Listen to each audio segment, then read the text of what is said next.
Hurry up and take your ugly face out of here. Oh, much. Oh, you will be careful, won't you? Of course I will. Of course. Oh, they're darling. They're lovely. Lest we don't have children later. They'll make little ugly children. Little muches.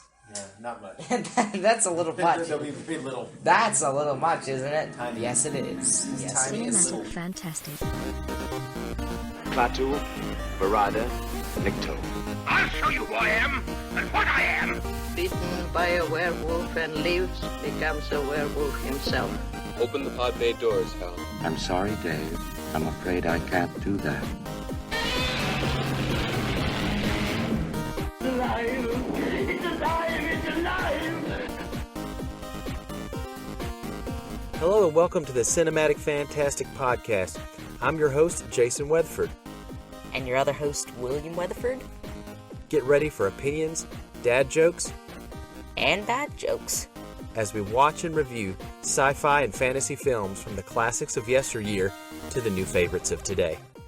You who so plod amid serious things that you feel it shame to give yourself up even for a few short moments to mirth and joyousness in the land of fancy. This country is not fairyland. What is it? 'Tis the land of fancy, and is of that pleasant kind that when you tire of it, whisk, you clap the leaves of this book together, and 'tis gone, and you are ready for everyday life with no harm done. And now I lift the curtain that hangs between here and no man's land. Will you come with me, sweet reader? Yes, I will. Give me your hand. This is the introduction to The Merry Adventures of Robin Hood by Howard Pyle. He kind of says, if you're interested in this kind of thing, read on, dear reader, or else clap leaves. But what he means is shut the book and put it down and walk away.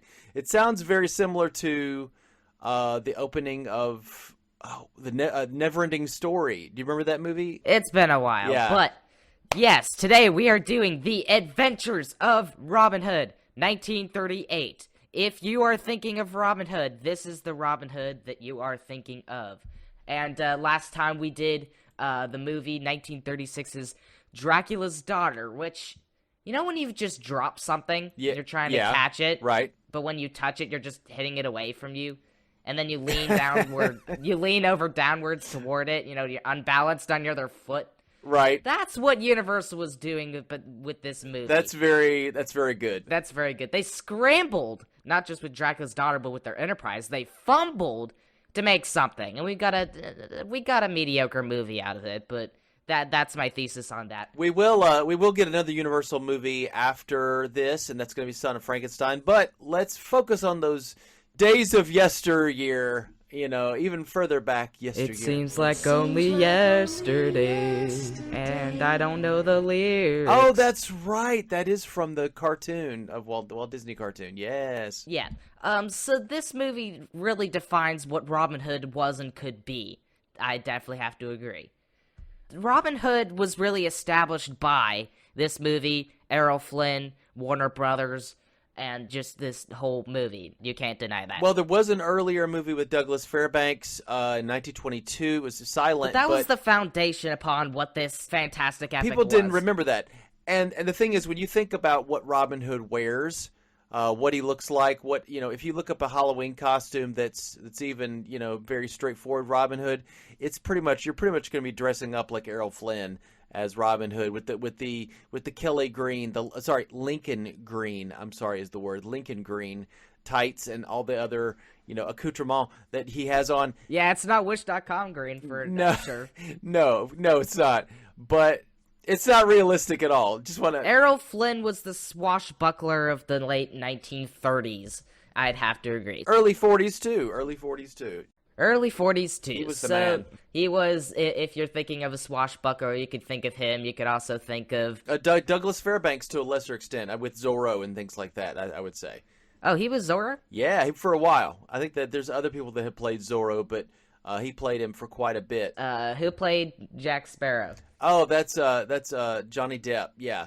Oh, right, Johnny Depp. I guess he's technically a swashbuckler. He is a pirate. But here's the thing: anytime you see a pirate, that's got a sword in hand or swinging from a rope, or standing atop, the ravens. The raven, what's it called? The raven's perch? I don't know what it's called. It's the very top. Crow's nest. The crow's nest. Hey, you know what? I was almost right on it. Crow's nest up at the very top. You think of that pirate, action. You're thinking of Errol Flynn and Douglas Fairbanks and those type of actors. That created that vision in your mind. And this would really, he would be the dude who builds up swashbucklers ever since the late 1930s. Speaking of the late 1930s, I'm going to talk about the revolution that was really at heart of the late 1930s that you think of a lot of when you think this film. And it's also special for another reason. This is our first Technicolor movie. This is the first movie where the full thing is captured in sweet, vibrant colors. And as compared to before when we had dyed colors, such as in some of the silent films that we did. And we also had the vampire bat, which had the torches. That's right. Dyed red. That's right. Thank you for reminding me about that. That's true. But first of all, William, why didn't all movies use Technicolor? Here's the answer. Expensive. And also creative vision. But expensive. Okay, right. And expensive. Those are all the reasons. The movie costed like $2 million, man. But what was the average cost for a black and white movie of a similar type? I mean, definitely less than that, but at least a quarter of that has got to go to the Technicolor. So they thought it was that important to pop that up. I mean, it made that money back though, but it did really well. Yeah, it did fairly well, definitely. But we'll get into that later. I was going to talk about Technicolor, this magical thing that I really thought it was sort of interesting the way they made it work. Considering, everything was just black and white. How did they get full color from everything? Right. Let me walk you through the history of Technicolor for a little bit. Here we go. So the first version, here was 2-strip Technicolor, which was used from, the 1910s to the 1920s. Okay. So basically, they used a special prism camera that simultaneously filmed to 2 film strips, one with a red filter and one with a green filter. They used to use a prism in the projector to split the image between 2 holes, but bad news, that was both very inefficient and also meticulous, because you had one dude having to adjust the prism so it wouldn't be wonky, and they had to keep 2 film cameras in sync for a straight hour. So it's like, not only do you have one film, you have 2 films to keep in sync for a full hour. If he did it wrong, it just would look all... everyone would get a headache. It would get out of sync. Yeah, probably a headache. Oh, my goodness. Good news, only one movie used that prism. It's called The Gulf Between. We don't have too much of it, but that was the only film that used this. They must have gotten really fed up with that. But that was the first process they did of 2-strip Technicolor. So they revised this to instead have the 2 strips dyed to its complementary color, green to orange, red to teal, and glued them together. Now, this worked as a long-term solution, but there were still problems. Minor problem is that since they were made out of 2 strips, they couldn't be perfectly in focus 100% of the time. That's really something you've got with Technicolor that I definitely noticed, but with this movie was that it was very blurry. It was fairly blurry. Can I ask you a question about that? So the 2 strips of film together, isn't that thicker? And running it through the projector doesn't have to be it has to be a special kind of projector to thread through the thicker film. Did you know anything about that? Yeah, it's definitely thicker, and that's definitely what can make it fairly cumbersome to have Technicolors. It's both expensive and heavy film. So let's continue on with this revision. Yeah. As I was saying, they had the 2 strips dyed to its complementary color from green to orange and red to teal. Okay. And they were glued together. And as I was saying, there was the minor problem. They were made out of 2 strips, couldn't be perfectly in focus. Much more serious was the problem with cupping. They tended to bend in random directions every time they were projected because the heat of the light bulb in the projector that makes it work. So basically, projectors work by shining a light bulb onto the film, and that's what makes the thing go out, but that provides heat. Guess what the heat's doing? It's making it bend in directions. Warping? Like a warping? It's a bit of a warping. And with repeated use, this would make Technicolor films that increasingly warbly in directions and would be all sorts of bent, and then it would probably not last as long as normal film. So then there was a third division in 1929, which would be the more used version of it. In 1929, it first processed 2 Matrix films, each coated in gelatin, that was thinned and thickened in lighter and darker places respectively, which was used to soak up the dyes. So basically, you have like the black and white. Everywhere it'd be black, it would be thicker gelatin that they coated on these Matrix films, and thinner in the lighter parts of it. And they would soak the dyes in to get it all rich in there, and also keep the black and white colors nice. These would then be applied to a plain processed black and white strip, which was called the blank, which was the final film. This was really to improve the fact that it was thicker by going, okay, we're going to take the colors, put it onto other pieces of film, and then stamp it onto the final film. Wow, this is complicated. Yeah, that was fairly complicated. And this is 1929. Hopefully they get it really well done in the next 10 years. Yeah, definitely. But in the early 1930s, we're getting onto Technicolor would really die down in popularity because it just wasn't popular enough to be economically viable to do. And a lot of the major studios made empty promises about how many Revision 3 Technicolor movies they announced. Warner Brothers, 3 out of 6. RoccoW, 1 out of 4. Paramount, 0 out of 8. They promised 8 films and didn't even make any of them. Wow. MGM also made 0 out of 2. And the Great Depression wouldn't aid this either. So we really haven't seen that much Technicolor films because it was both expensive and bulky, and then it wasn't popular enough in the 30s really to use. Now, if you still are noticing here, we're still missing the B in this equation. We've got R, G, where's the B, Oh, right, red, green, blue, right. Well, there was then 3-strip Technicolor. This is the one that we see today where they have all 3 colors. You want to know how I made this? How did they make the blue? Their solution was that they pressed the blue strip to the red strip, and they made sure they didn't bleed into each other by using orthochromatic and panchromatic film, respectively. So they separated them. They stuck them together, but used an ingenious technique to make sure that they wouldn't bleed onto each other, because the gelatin could most likely bleed onto other films. Would it make purple? Would the red and the blue would just... Yeah, probably. Wow. That would be how it would do. So the result is 3 complementary dyed matrix colors for your blank. For those paying attention, this is how a printer works. Technicolor past the first version used the CMYK color scheme, which was more convenient for printing than straight RGB filming. Right. And that's why it'd be used in printing. As I said, they were dyed to complementary colors and used filters to make a cyan, to make a magenta, to make a yellow, and then you have the black and white, which was called the key in CMYK. So, or it looks like black usually when you're filtering out in your standard Photoshop filters. Anyway, right. So that would be how Technicolor would really stand above the other competitors like Kinemacolor and stuff, because those were trying to do an additive process, which was very hard to do, and Technicolor was really having the innovation of using the subtractive color in the CMYK. So are you still following me here? We've just gone through a lot of complicated stuff. And I really find this interesting. Wizard, you basically... Technicolorful wizardry. Alchemy and, cinematic alchemy. There we go. Cinematic alchemy. Cinematic alchemy here. So I found this really all interesting in the way that they're like, oh, how are we going to solve this problem of having the B channel in here? How are we gonna get that through? We don't really have room for that. So they press it onto the other thing and make sure they don't mix to each other, and that's how they do it, by squishing it together. And so it's like, oh, they solved problems when there were problems to solve. And that's really how innovation works. Well, necessity is the mother of invention. You're right, and that's how innovation works. Necessity is the mother of invention. When you have a problem and you want to solve it, you start finding ways of things that don't work, and you find ways to invent new technologies even come out of this. Interestingly enough, everybody had to come up with a name for all their technology. They had like CinemaScope, Vitaphone, Supervision. I don't know. They just had to make.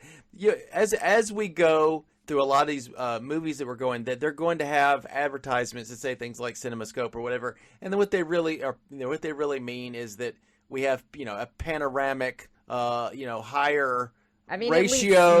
At least smell-o-vision is a bit better because you go like, oh, smelling television. Smell-o-vision did exist. They did stuff like that in theaters. They would, I mean, now, which is funny because nowadays they have things called Cinema 4D or something like that. Basically, what they do is if there's a wind or something like that in the movie or explosion, they'll blow wind in your face as the explosion passes. So there's 4 dimensions, I guess. The three in the screen, and the fourth one is reality. The chairs move too.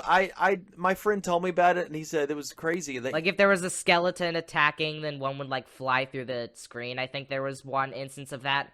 Or not through the screen, but like over on top of the viewers, like swinging on like They did that back in the 50s. That's true. What do they swing on in the circus? The trapeze. No, they would use they would use fishing wire. Sort of that motion, if you get what I mean. I would tell you this: they did this back in the 50s, the late 50s. You know, they even had a movie. I think it was called The Tingler. It was about this creature that would. It said if you feel the tingle, this electrical buzz or whatever it means, the tingler is coming and he's going to attach to your spine and kill you. I think Vincent Price was in that.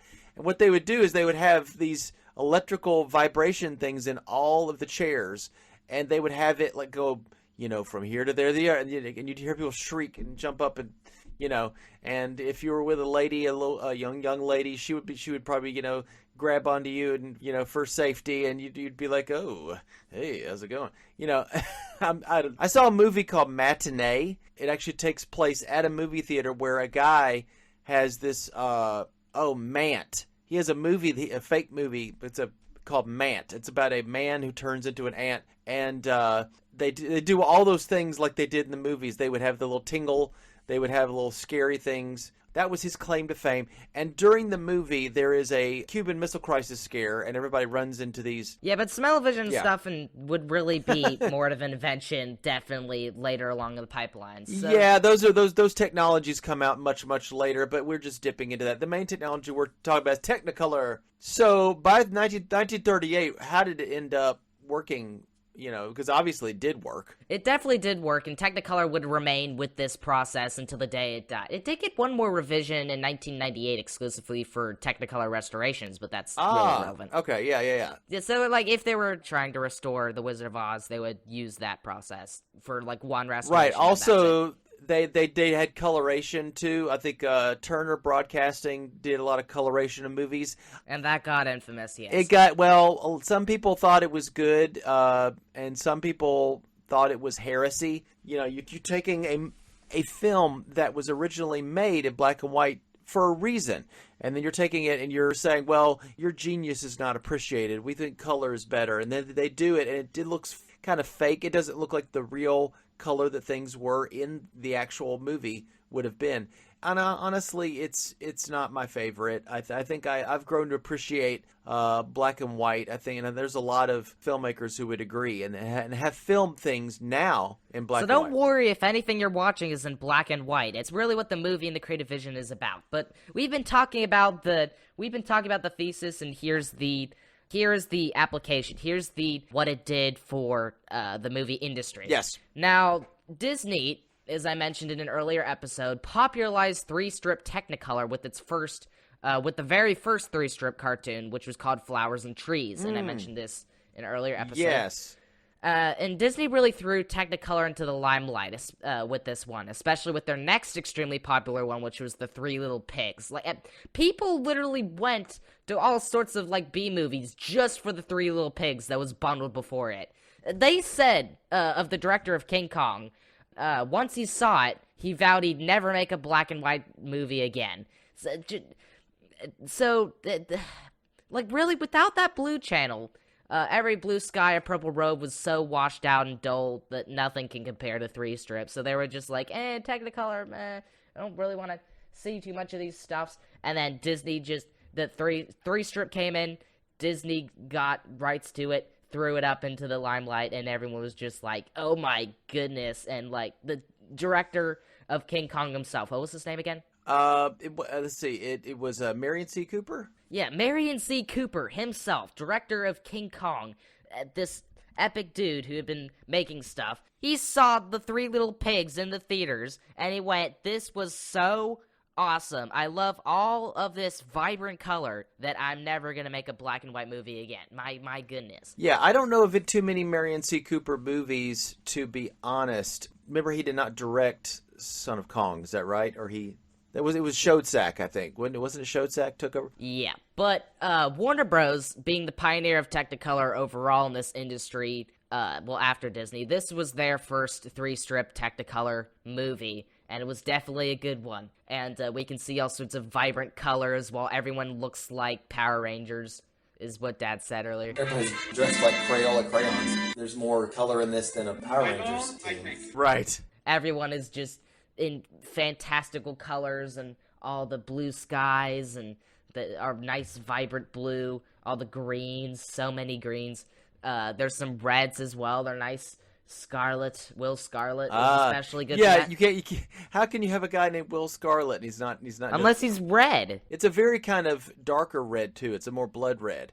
So you get that gradation. It's very nice. Definitely. But with the advent of Technicolor, the late 1930s was very big for cinema. You've got The Wizard of Oz from MGM, of course this movie from Warner Brothers.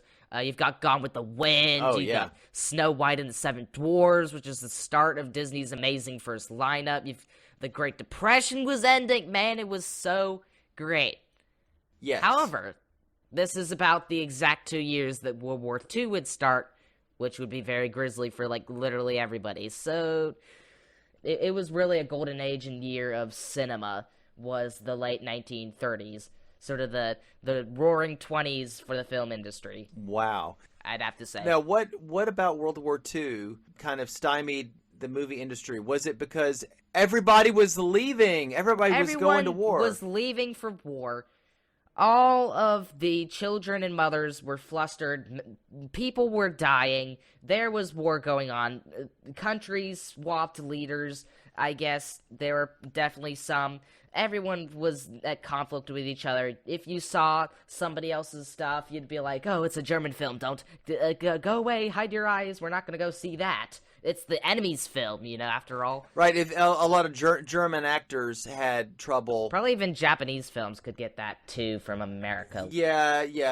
The other part of that, too, is that children and women, when they could, that were on the home front, that stayed home, they did everything they could to support, when they could support their boys overseas, doing drives and gathering things and kind of buckling down and going charity money. Yeah. So but the thing is, though, people still needed to be encouraged and needed to be entertained and to jump into a fantastical Robin Hood, which is really an unreality of a movie that you're seeing here. This fantastical character living in that fantastical world and doing amazing, jumping off of things and laughing and and fighting bad guys and winning. Buckling swashes. It sort of feels like storybooks you'd read at home, the wooden soldiers you'd play with. Or maybe not wooden soldiers. That would be a terribly morbid joke. But Robin Hood, is in these stories is a comic book character. He's larger than life. He's an escape. He's someone who's definitely gonna win the day. He's no matter what's thrown at him, just like a superhero. Yeah, he's an honorable rogue, and honestly, anybody that would come after a Robin Hood kind of character, and he robs from the rich and gives to the poor. At least in these stories, he does. Yeah, definitely. We'll talk about that. While, again, to an extreme that might seem communist, it's definitely you've got these people in the war. It's basically sort of the enemy's oppression, taking that away and giving back to the people their goodness, their money and fortunes and things, hobbies and stuff, recreational stuff. And it wasn't just the rich were just bad because the whole thing was the people were being overtaxed. It was not, when you in the story, the previous king, which is Richard, the Lionhearted, he supposedly in the story, he treated his people well. He didn't overtax them, and then on his way, he has to go to Crusades. On his way home, he is held for ransom by Leopold of Vienna, I think is what it is. or something like that. And in order to get him out, there is a thought that he's asking for they're asking for ransom money. So maybe we could talk to get the people to be okay with these higher taxes because it's for their King Richard. But of course, they're not really going to. Prince John, who is now the King of England, who is Richard's brother, he is basically going, we'll get money for ransom, but we're going to keep it. You have the thought that they're going to keep it for themselves, and you have corrupt individuals. So it's not just Robin Hood against the rich. It's really is when they overreach that they come in and it's a frustration with corruption and being true. And the overall story of Robin Hood is that you've got the Crusades. King Richard goes on the Crusades, and Prince John hops in, spelling certain doom for the people, if not for Robin Hood. Really. Yes, and the stories, of course, are all in this movie are based off of the Merry Adventures of Robin Hood by Howard Pyle, who he wrote this, I think, in the mid to late 1800s, and so of course these stories. It gathered all these ancient, older ballads and things like that, and older ideas, and reconfigured them for a specific time. And the Victorian people at the time they loved it. Young boys just ate it up. They were just like, this is great. Because it appeals to young boys because here you have this roguish character who does the right thing, he doesn't go about it the right way, but again, he has his own set of morals, he has his own set of honor code, and of course, he gets to hang out in the woods and gets to, eat venison that they've caught, and he gets to, shoot bows and arrows all day long. How could a young man this was not really love that? I did compare him earlier to Peter Pan sort of figure, that he does this sort of stance, sort of like Peter Pan, sort of on this rock in the film, but he really is sort of a Peter Pan character who has all of his crew of misfit people, and they live in a fantastical world where they are always young. They always it's a grove, they're doing or fun a things, forest, or a glen, or something like that. And they never grow old. Well, yeah, they do grow old in Robin Hood. In fact, at the very end of the Merry Adventures of Robin Hood by Howard Pyle, he actually dies. Robin Hood is old and does die. And Little John, his stalwart companion, at one time, for half a second, he's a rival. He actually visits him on his deathbed and gives him a bow and arrow, and Robin Hood takes one last shot out the window. It's kind of touching how the story ends, but that's we're sort of getting into how the film was made. Yes. At first they were gonna film it in black and white until 3 months before production. That would have been a huge mistake. The first script was revised because of archaic, fanciful language. It was really too fancy. Here's one of the lines that was really, really bad. Okay. In the first script. "Oh, my lord, tarry not too long, for I fear that in her remorse she may fling herself from the window."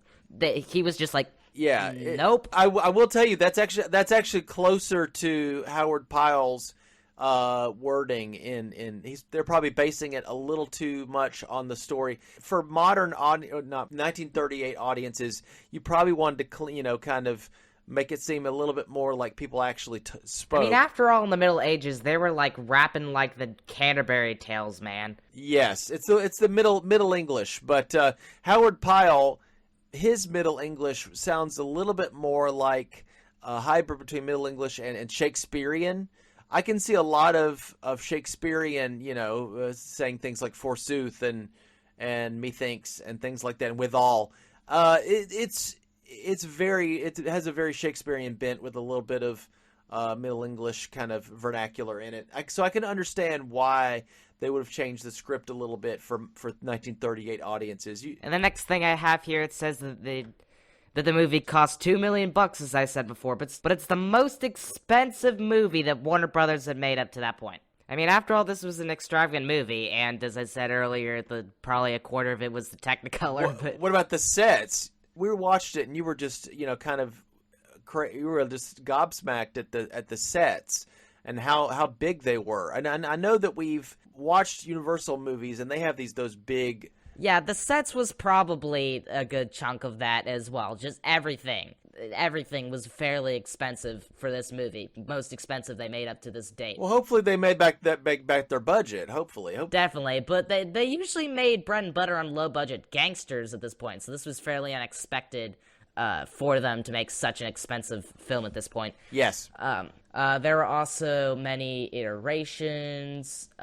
So script changes. Many script changes. There was gonna be a Robin versus Guy of Gisborne jousting tournament, but that got replaced by the banquet scene in the forest. Robin Hood would have originally brought in a villager on the table, but that probably wouldn't have been very in character and just not what the scene needed that moment. James Cagney was originally cast as Robin Hood. Wow. He walked out in his contract, so it had to go to Errol Flynn. But James Cagney? Yeah, that is not what he's good at all. I love James Cagney. He'd be like, see, Yeah. I really like being Robin Hood, see? Yeah, I'm gonna Robin from the Red should give it to the ball. Yeah, that's what I'm gonna do. Hey, come here. Let me pop you. Let me pop you in the mug. Yeah. He would not be able to do a flip for his life. Yeah, he was okay. The most that James Cagney got physical, to be honest, was throwing some punches. Errol Flynn is just he's a fencer and he's swinging around and he has that handsome good looks. Okay, he's perfect. He's perfect. Just only because James Cagney couldn't be in this film, the film was postponed 3 years as a result. I mean, at least it gave him some time to consider using Technicolor instead of black and white, but 3 years just because James Cagney, which was a terrible choice for this role, couldn't be no in. offense to Mr. Cagney, but it's just not. Could they just, no. Is it because they couldn't find anyone perfect except for Errol Flynn? And no, he was. They made the choice faster because James Cagney, man, he'd be so great. Well, see, the thing is, James Cagney was he was a well-known name. I mean, everybody knew who he was. He was household name, and he was a good actor for the time. They were just thinking, let's get somebody that everybody knows the name of, and that name recognition might get this actually seen a little bit better. But fun fact, Errol Flynn, Olivia de Havilland, and the composer on this film were all in the movie Captain Blood earlier, so that's probably where they found them. So they're like, oh, Errol Flynn, Olivia de Havilland, that would be so well good together. We were talking about the sets earlier, so shortly glazed over them. Sherwood Forest is really just Bidwell Park, California. Although England is in California, and Africa is in South America. Exactly. Which is also in California. Yeah, so although one scene was filmed in California's Lake Sherwood and Sherwood Forest, so named because that was where they shot the Fairbanks Robin Hood, which is interesting. So they were like, oh, we'll use some of those sets, I do know about Sherwood Forest. It's actually called, Lake Sherwood. I know about that. I just didn't know that that's actually where the name came from. Yeah, that makes sense. Yeah, and for the stunts in this movie, all the arrows in the film were shot by professional archer Howard Hill. After all, none of them really actually had the skill. The interesting thing is, a lot of this movie, you can see the arrows get shot into people without any cuts. So it's like, how did they not actually die? Now, this was solved by the clothing being padded with balsa wood and metal plates to prevent injury, though the impact was fairly painful. So the arrows would lodge in the balsa wood, and then it would look like he gets impaled, but he doesn't. Wow. This movie just jumped up 1 point in my mind because I'm like, I loved it already. It would probably be sort of famous for, because it's like, how on earth did they do that and like not have to cut away or something so that they can fall on a pillow or something? Yikes. It seems Hill did get some minor role as Elwyn the Welshman, who is a rival in the archery tournament scene. Speaking of which, the famous splitting arrow shot. Yeah. Hill did that. In fact, interesting thing, Hill did in fact split one arrow with another during the filming. Closer range though, but still. He actually was that good that he split an arrow. That's amazing. He's like a real-life Robin Hood. Problem is, it didn't look so good on film, so instead they decided to fire it on a wire, which you can see a small bit of it at home if you slow down that shot. Yes. With the magic power of the remote control. Yeah, but the funny thing is they didn't have those for quite a while, so the effect was really good. Yeah, so you can see a little bit of the wire at the fletch, like the fletching, yeah, absolutely. On the back of the fletching, you can see a little bit of it. And that's very common. A lot of times, when they shot arrows, when you saw the arrow leave the bow and actually go hit somebody, they many times would put it on a wire. In a lot of other movies, guaranteed hit. Yeah. And another thing that made it guaranteed to split was that the arrow that it was splitting was extra large, so it would guarantee. There you go. Errol Flynn performed most of his own stunts in the film, except Robin Hood jumping onto a horse with hands tied behind his back. You'd have to be Houdini to do that, after all. And scaling the Fortress Gate. After all, he wasn't Tom Cruise. So, wow, yeah. Yeah, so you'd have to have the mighty powers of Houdini and Tom Cruise in order to do any of that. But he did perform all the other stunts. Finally, or not finally, we do have a bit more I did want to do. Yeah, me too. To cut it short. I've got some stuff I want to say too at the end. Yes, good. One of the last things I'm going to talk about is the score of this film. The best part is the score was done by Eric Korngold. Masterfully done. Immense work that he did on this. You could listen to the soundtrack somewhere, definitely, I'm sure. He's right next to Max Steiner as one of the great founders of early film music, so he's bound to be good.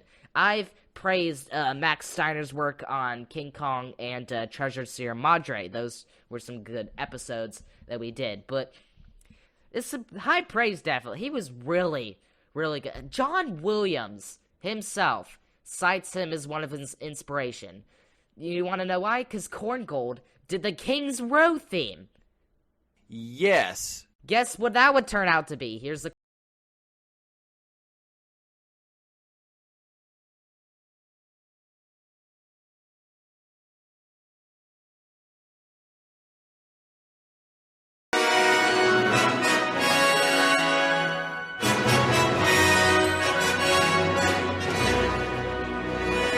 And so, as you can see, King's Row inspired Star Wars itself. He himself, the maker of the Adventures of Robin Hood soundtrack, inspired the John Williams himself, the master of his craft. I did find some similarity between the part of the Robin Hood score and what John Williams would use later. So and honestly, I am not a musician. I just, when I hear something, I go, that sounds similar to this.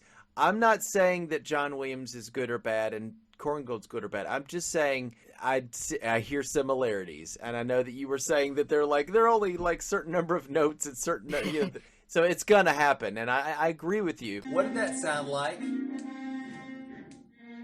Dun, dun, dun, dun, dun, dun. It's Star Wars or something. If you can come up with something to cite within the next before we do the podcast, and you can come up with it, I'll give you points. It's a feeling I have. I could. But is it da da da da da da da da da da? That's one section. Yes. Look, the world isn't creative. There's nothing creative. There's only 12 notes you can do with it. There's gonna be some song that's gonna sound like another song. So I know. You're just like, oh, it's weird. It sounds like Star Wars. You know, else it sounds like Katy Perry or something. But yeah, there's definitely gonna have to be some similarity. And I mean, this dude was the dude for epic scores of this type. Robin Hood, The Adventures of Robin Hood would definitely need an epic score. So that's what it would be. But this was a masterful score. You've got chromatic harmonies, lush instrumental effects, a harp flourish for every single arrow that Robin Hood fires, lead motifs galore, at least 50 usage, every usage coming together to tell its own story based on its associations, duplicating the feast for the eyes with a feast of the ears, definitely, I'd have to say. Yes. It's literally at the point that you can hear one chord and know exactly who shot an arrow. This out top of the heels when I get back. And you can definitely tell from the theme song of him that you know who shot the arrow. So, Korngold was especially reluctant in making this score, which he told Warner Bros. Was because he was more of a drama composer, not an action one. But it was really, in my opinion, the Anschluss, which was the annex of Austria and Nazi Germany we talked about in things to come. Yes. He had a home in Austria, near that area. His home wasn't safe anymore. And that really struck us hard, in my opinion. Yeah, the 1936 and to into 1938, you know, that's when Hitler was coming, rising into power. And he took over his own home, and his own home wasn't safe anymore, so he had to flee to Hollywood. Yeah, a lot of people did. Because he was so reluctant, he would only compose on the condition that he didn't have a contract and he could withdraw if he was dissatisfied at all with his piece. But he pulled through, and he made an epic score despite his limited time. And he got an Oscar for it. That's right. This Best Original Score. And well, this movie got 3 Oscars, right? What were the other 2? Do you remember? I haven't written down all the Oscars. Okay. Everyone got Oscars. But he got an Oscar for it, for Best Original Score. And he established the roots of the symphonic style of the Golden Age action films, in my opinion. But yeah, as I said, a lot of other people got Oscars, about every other major person. Speaking of which, reception was highly positive on this movie. Lots of praise from New York Times, Film Daily, you get the points. Harrison Report says adventure, romance, comedy, and human appeal have been skillfully blended to give satisfaction on all counts. The duel in the closing scenes between the hero and his arch-enemy has been the most exciting ever filmed. Me and Dad definitely have to agree. I have to agree. I do think that any time anybody has a really good sword fighting scene, a really nice drawn out one too. Yeah, they're inspired by this. This inspired so many people to do copycat scenes and to try to make it better or whatever. And I don't think this is the best, because it's great, but somebody else is going to come along and go, let's one up it. Let's do one better. And plus, there may be a best sword fighting one, but what about the best karate chopping fight scene? What about the best staff fighting scene? What about the best archery scene? That could easily go to this one too.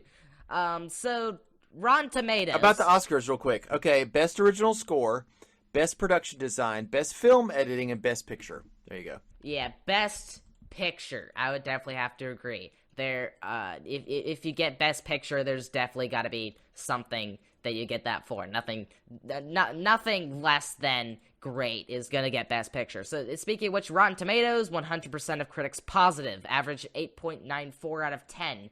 As of Wikipedia making this, that is. I have checked, and it's been different in a lot of the stuff we talk about. The film is among the list of 100% best-rated films in cinema. Adventures of Robin Hood became the 6th highest-grossing film of the year, 7th in the U.S., and number 1 in the southern states. Just over $4 million in revenues at a time when the average ticket price was less than 25 cents. This, I calculate, about 16 million buns and seats with all that money. Wow. So, my goodness, did they pay up. 16 million people threw a quarter at the ticket booth and sat in this movie. 1.9 million domestic and 2 million overseas. A sequel was immediately announced, but never made. However, they did like Errol Flynn so much he'd be in 2 more color epics a year later. Yeah, I'd have to definitely... They were just like, oh my goodness, this is so good. Let's make a sequel, guys. Guys, we're making a sequel.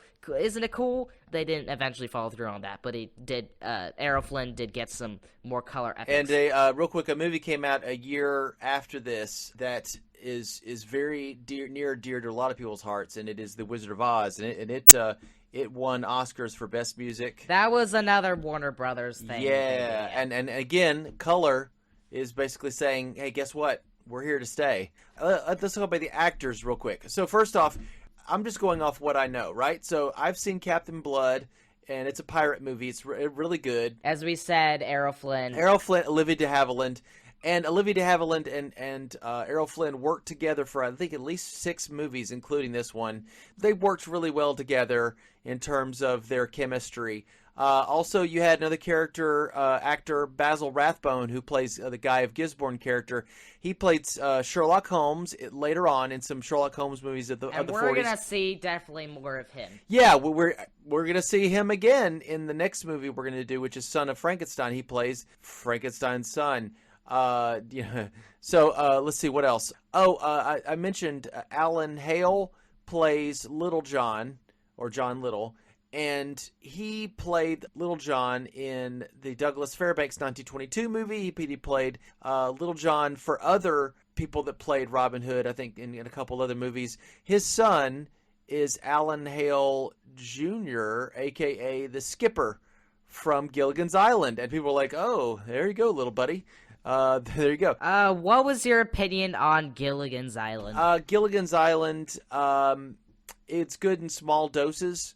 A couple episodes, and I'm kind of like, okay. Basically, to me, so far, what the Muppet Show is the original 1950s one, if I recall. I was watching the first episode, and I was like, great, yeah, that's cool. And I got to the second one, and I was like, great, that's cool. Because it's all just, they're doing a skit, and that's it. It's just a combination show, and you're really just there for the Muppets. Gilligan's Island did have a storyline, but it's kind of like they kept them on the island for too long, and they had to, because that's where it was at. Once they got them off the island, it was like, this is terrible. Just like Lost, which was probably had the same favorites. Like, people have really gotten into that show, but it's like I'd easily be able to go like, oh, they're all on an island. That's cool. Cool. Yes. And they keep staying on the island, and they'll never... But it was a mystery. There was a mystery to solve, and you were, constantly... And they had to pad most of the thing with flashbacks. Well, there was a lot of flashbacks. So, okay.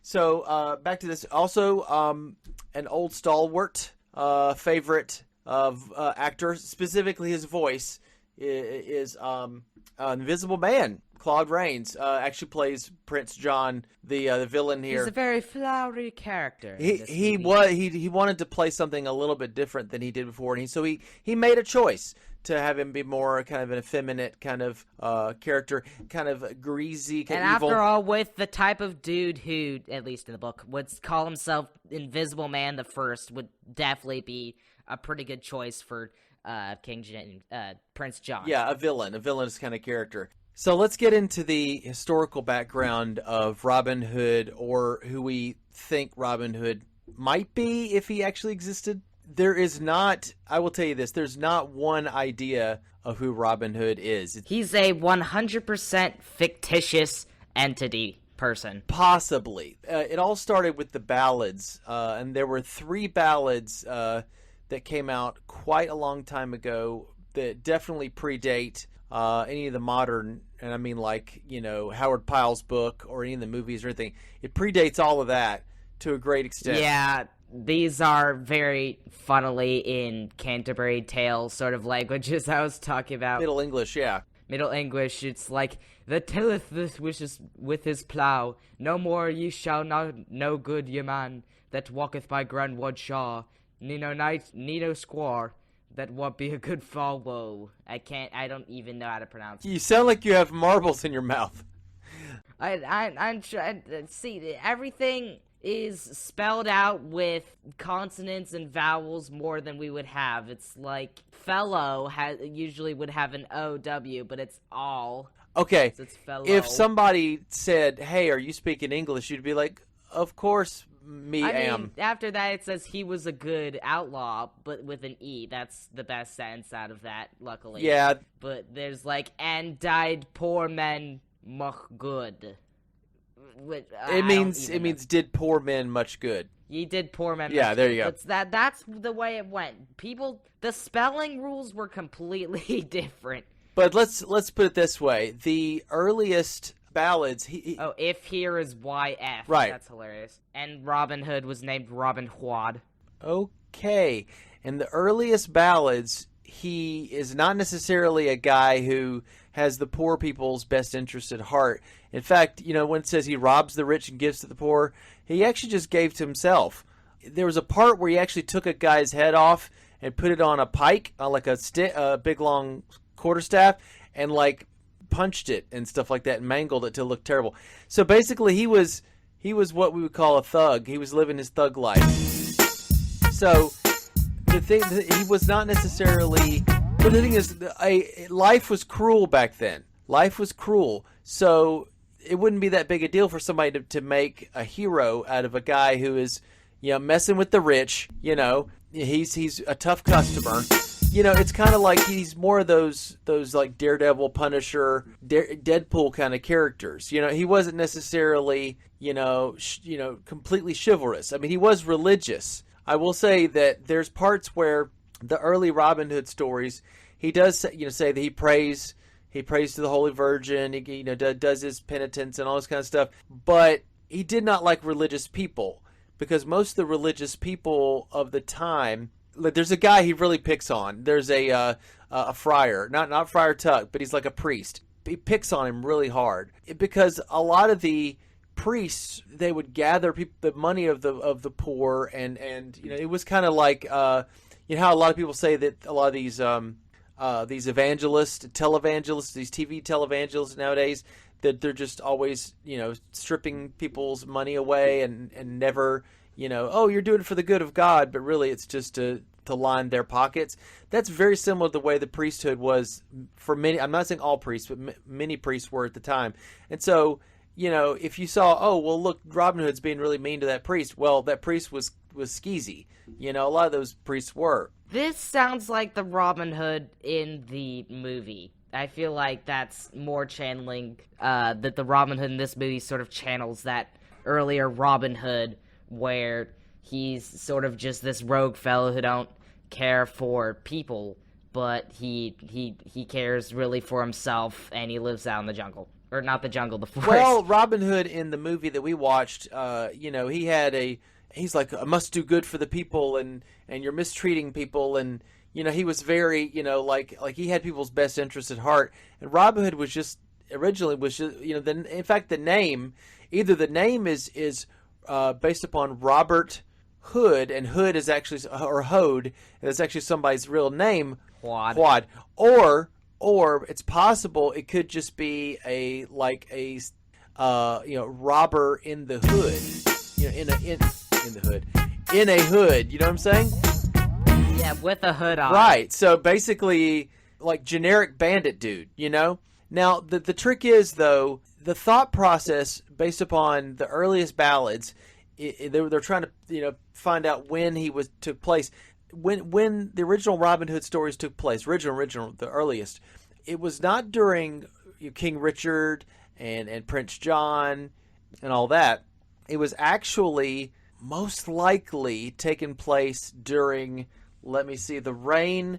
Oh, they say the reign of Edward the Comely King. It doesn't, which meant handsome. Well, I mean, we don't know which one was handsome. I mean, that's all in the eye of the beholder, right? So there have been 8 Edwards, right? So which king is that? So it's 1377 when the ballads came out. So that cuts out Edward the Fourth through the 8th. So it has to be before that. So like 1274 to 1377, around that time frame. Okay, so that would probably be Edward II, most likely. Okay, at the time of Edward II, there was a fad going around, which was longbows. Everybody was into longbows. It was probably like the soccer of its time. I mean, you had like guys who were like, "Man, that guy's the best longbowman in the whole, whole county or whatever," and you would be like, they'd be like sports figures, athletics, they'd be like the Michael Jordans of their day, kind of like, British soccer stars. So at the time, Edward II's reign looks like a good time frame for when that may have taken place. There was also at the time, I don't know the whole history of it, but it was called the Lancastrian Revolt, which basically there was supporters of the Lancasters. And they were like, if you're a supporter of the Lancasters, you're out. Yeah, there were a lot of things about families and stuff during the age of, like, kings and queens conquering and all that stuff. Families were often a thing that could be thrown into the mix, especially if they're royal families. So that would make sense that there would be certain families that are just, if you double-cross them, then nope. Okay. You're not getting a lot out of their life. And was there a Sherwood Forest? No. And I'll tell you why. At the time, in the earliest ballads, it mentions Barnesdale. It's the name of the forest area, and there was land near there called Wakefield, not Locksley. Locksley, that whole Locksley thing came later. Earl of Huntingdon or whatever they call him, that came much later. and that became popularized with the Pyle story, which is what the movie's based off of. But there's a guy. His name was Robert Hood, Hoode. He was a Lancastrian rebel, forester. Okay, forester. So were there then Robin Hoods that were outlaws, and this is one of them, as compared to chivalrous people? Yeah, he lost his lands, right, in Wakefield. There's actually, if you go to Wakefield or Barnesdale, they actually have I think it is actually where they say Robin Hood is buried. And it's spelled H-E-U-D there. Hewed. How many ways can we pronounce Hood by the end of this episode? We'll count them later. The thing is, if you were to dig underneath the burial spot, he's not there. Because they had to tear down the burial spot and move it to another area. Because people kept digging in there because he was such an interesting figure. They were like, hey, wait a minute, is that the real Robin Hood down there? So it's like, wait a minute. So if it's like everyone's attacking the tabernacle, everyone's trying to dig around for the tabernacle. Solution, move the tabernacle. And then it gets into the hands of Indiana Jones. Well, but yeah, exactly. Back in the day, you actually had people that would have artifacts from the Holy Land, quote unquote. They would have like, oh, here is a splinter of the true cross. Oh, right. Or like the left toenail of James, brother of Jesus. Thank you. Yeah, like Saint Dionysus or something, or whatever, of Robin Areopagus. Hood was sort of a saintly figure in this way. Yes, in a way. He represented, people that wanted to revolt against injustice or whatever like that. In fact, I think that whenever someone would write stories about Robin Hood, and they would have it set in their current time frame, because he was a propaganda figure. It became like Batman or Spider-Man, but with a political bent. So whoever Robin Hood was against would be the bad, ruler at your time. And that could be sort of empathizable for the people, no matter where in the feudal system you are. It could even affect the feudal system, actually. Like, whether it's... It did. Definitely. It's like any place in the feudal system, even in the feudal system as well, is where you could get people who are like, maybe I can revolt against my lord, or something. That would be very... That would be a very, very and you would sing terrible idea. Ballads. They would do the ballads, and the ballads would be like probably something you could and make it in Magna Carta. But actually, the Magna Carta did have something to do with it, because think about this: if the kings are not living according to the law and they're not doing what's right, eventually the Magna Carta came in to put an end to a lot of that. Of course, it didn't completely. Yeah, but overthrowing your feudal lord, while it's an extreme example, I'd have to say, yeah, you could probably, like, Robin Hood is basically for overthrowing everything. Oh, a platypus is a metaphor for whatever's keeping you down. Sorry, that's a reference to Phineas and Ferb. Right, lots of you're watching Phineas and Ferb a lot, and you got all these memes. My mother is a platypus. My father is a platypus. Like corporations are a platypus. The government's a platypus. Right. So the robbing the rich, giving to the poor was not true. That was later. It was just hardcore thuggery. I think I mentioned that. There was not actually. Originally, there was not a Maid Marian. Dun, dun, dun! He actually was married. Robert Hood was married to a woman named Matilda. And there's actually people that, like, work it out, and they go, oh, well, Marian's birth name was Matilda in the story. So they're trying to connect the fictional to the real. And the thing about Maid Marian is actually a folk figure herself. That in these little May Day festivals, kind of like a Renaissance fair for Renaissance people. Does that make sense? They would have a figure called Maid Marian. She'd come out. She'd wear like a little mask made out of leaves or something, because they always have to have like forestry kind of symbols. So she'd come in, and she would take a little bit from those who had money and find the poorest person there and give them to them. So you see, that's where that may have come from, is that rob from the rich, take the poor. And then Maid Marian and Robin Hood would be in the same festival playing these little characters, and then later they would like connect them together. But really, I think what they were doing is they were making Matilda, the Maid Marian. She's like her own little sort of, I can't remember the name of the lady who took the slaves underground. And Harriet Tubman? She's her own Harriet Tubman. Kind of, but she's... I need more history lessons. I don't remember. She's a symbolic figure, kind of like, actually they call it the May Queen, when the May Queen would come out, it would be like they also had the Maid Marian figures. So, again, it's just, you take, history, and you take ballads, and you take different time periods, kind of adopting this figure and adding little bits to them over time. And then they turn into tall tales. Yeah, until they're the Batman or Spider-Man of their time frame. Or the Paul Bunyan. Bunyan. Yeah, actually that's quite true. He's a Paul Bunyan sort of figure, except tall tales are taller than Robin Hood. So where do we get a lot of the stuff from the movie that we watched? Let's bring it back around to the movie. The book. The book from Howard Pyle. Yes, but where did Howard Pyle get some of that stuff? The medieval legends. Yes, but he combined it with a book that was written some years earlier by a famous Scotsman named Sir Walter Scott.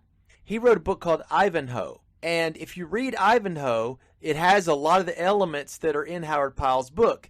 Ivanhoe is brought out of hiding because he's like a rebel fighter, former nobleman. You follow me?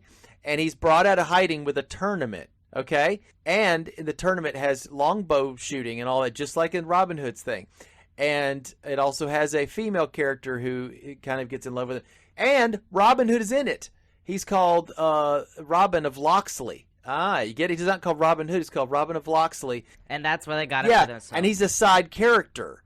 He's not like the main character. So basically, if you take out Ivanhoe and then smush him together with Robin of Locksley, and you get in the Robin Hood legend, you get Robin Hood. So, and what about King Richard and Prince John? Well, Ivanhoe is actually... It actually takes place during the Crusades? It actually does take place during the Richard the Lionheart kind of thing. And King Richard gets captured by Leopold of Austria on his return journey to England, exactly like in this movie. So, a lot of the stuff about Robin Hood is being cheerful, decent, patriotic, and a rebel who actually is, he's like one of the extra guys.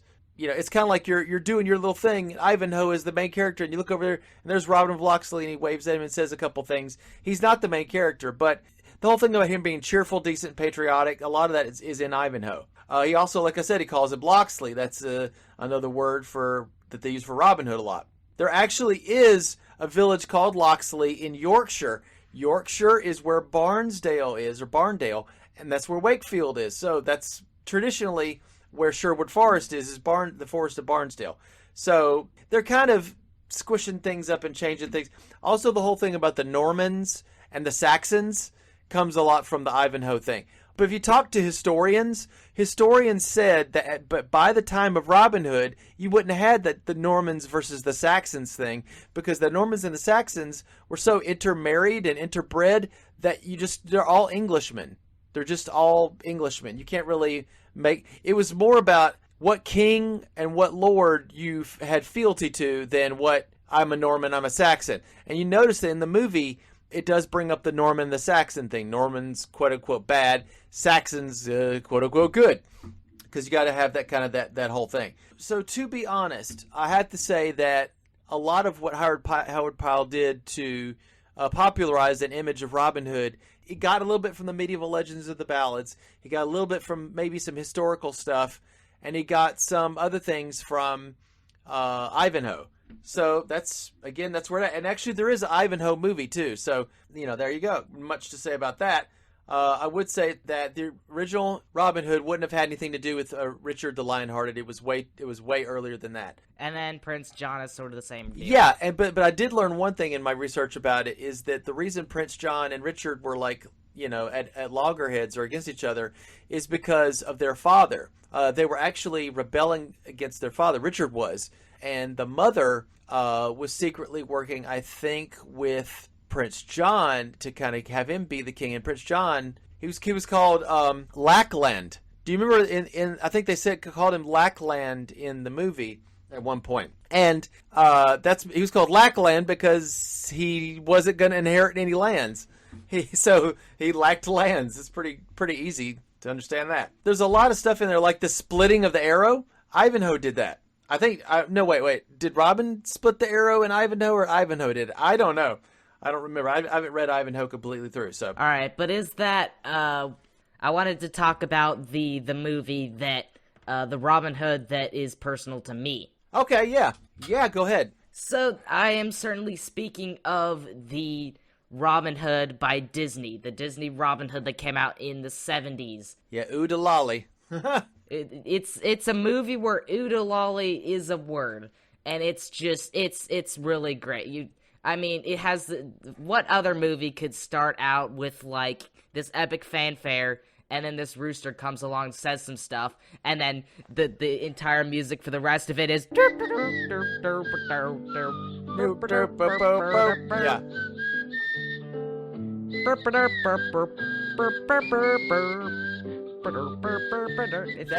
I basically have the whole thing inside my head. It sort of reminds me of the hand.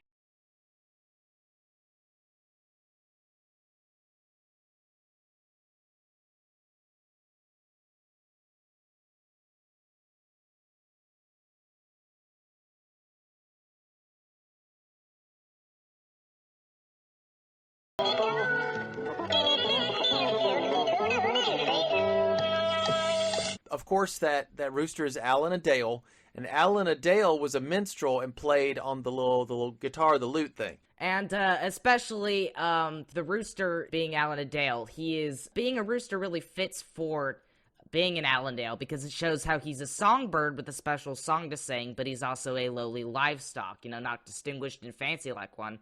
But he also has Alan Adale, or as we see in this movie, Will Scarlet has a little red rooster plume looking shirt on. So, and I saw a guitar on his back too. So I think in the movie, they were kind of taking Alan Adale and Will Scarlet and smush them together. I think they were doing that in the especially the actor who did this, Roger Miller's perfect for the role too. Just top tier voice cast. It's one of the best casted movies ever, I think, in my personal belief. And you instantly know that Robin Hood and Maid Marian are meant for each other because they're the same species. Yeah, they're both foxes, but just every actor just slides into their characters so well. And I have to say, I like the chicken version of the best character rather than Uno O'Connor's version because she battles. I mean, she's like crazy. Yeah, extra. we've been getting into the characters. This movie really does so well at characterizing and setting a tone, even in the first 10 minutes of the movie. The first dialogue in the movie is after, the do-do-do-do-do-do-do, and the rooster singing Robin Hood lives John walking through the forest. That's a great song. Reminiscing this and that and having walking through this and that, going on his way. Yeah, and then the first dialogue after that is Little John saying, Robin, you're taking too many chances. To which Robin Hood reassures him. You must be joking. That was just a bit of a lark, Little John. While blissfully not even noticing the arrow above his head and his cap. So Little John is established as an overprotective second-in-command sort of bear. That is, he's a bear. Exactly. And he's an all-time pal as well to Robin Hood. While Robin Hood, he's a lighthearted leader, and he's also a fox, which means he's wily, and he's also has agility to him as well. Yeah, and the fox is the renard, in France, if you want to do the French word, is the sneaky. It's almost like a sneaky character, but he's actually he's actually honorable in this. He's somebody to look up to. Yeah, and who isn't though is the Sheriff of Nottingham here, Wolf. Again, perfect voice actor. You can easily see from the first things he's in. Yeah, again, there was a very great voice actor for this. He's sort of got this southern feel. The same guy who played the wolf was in a TV show called Green Acres. Interesting. Which was about a guy who goes back to his hometown because he wants to be on a farm and he has a rich wife and he has to make her come with him. Yeah, so basically he is a tax collector. Sort of as the sheriff and the tax collector. From the first scene he's in, he takes money from a cripple by banging all the money out of his foot cast to the pain of the dog person who is at Target. A 7-year-old kid whose name's Skipper, he gets his family's whole life savings, a farthing, as a birthday present. He steals that too. He literally goes up uninvited, singing while they're singing happy birthday. He's like, happy birthday to you. And then he's like, oh, son, what did you get? And he goes like a whole farthing, and he snags it. Just no heart at all. And oh, another thing, he steals from the blind. Yes. Money given and unearned. And even later, he steals from the church box, the offering, probably every offering since its founding was in there. All the money in the church, he steals that too. So he has no heart. That's why when I saw the movie, the live action movie of Robin Hood. Yeah, there's like no robbing from the rich, given to the poor. There's not much. Yeah, you don't see it happen. Because, I mean, while it's maybe less violent than, they're being oppressed by having, like, their ears chopped off and, like, abused. Well, they talk about it more than they actually show it. But that's really the only things in this movie is they go, like, oh, their ears get chopped off and the women get abused. And then they show all the poor women and children and dudes just sitting in the forest in one little tiny scene. Well, this movie just goes far on out on that topic and makes you want to care more for these kids who are getting stolen from and also this sheriff who literally just steals from the blind, crippled, and the church. You mentioned something about the sheriff, okay? Here's the deal. In the live-action movie that we watched, the main antagonist was not necessarily... You didn't see a lot of the sheriff. You saw mostly Guy of Gisborne. But if you look in the cartoon, the sheriff is the big bad guy. I don't see any Guy of Gisborne. Do you? No, not really. The other thing is, in the live-action movie that came out back in the 90s, Prince of Thieves, that movie does have Guy of Gisborne for part of it, but the Sheriff of Nottingham is the main guy. There isn't even a Prince John character. He's somewhere or whatever, but they never really show him. They focus mainly on the Sheriff of Nottingham, at least that's what I'm remembering. Yeah, but when you have this, like, sheriff dude who's doing all the things, and you've got all the people reacting to it, you really care for these little kids, Skipper and his 2 sisters, I think, and his 2 friends, I think, or his 1 friend, I don't remember how many were. This small cast of people, you really care for them because of the situation they're put in and the way that they're treated in the movie. Next character is Prince John. He is a literal man-child. You get that from the first scenes. But he's also just this magnetic villain at the same time. A great performance by his actor. I don't remember who was it. Was it Sir John Gielgud, I think? I don't remember. Maybe. He's a really good actor, as far as I hear. His voice is so magnetic, honestly, in everything he really is in, I've heard. And in this movie as Prince John in the live-action movie was Claude Rains. He's this flowery character, but this guy, he's got a sting. This guy does have that too, but he's a coward. Prince John in this movie, he's not even really a villain, actually. He's so flowery that he's literal flower. And in the Disney Robin Hood, he is actually a threatening character because he has violent outbursts. He's very emotional, and he also sucks his thumb a lot in the movie, too. Mommy! I've got a dirty thumb. Another thing also, he's a lion without a mane.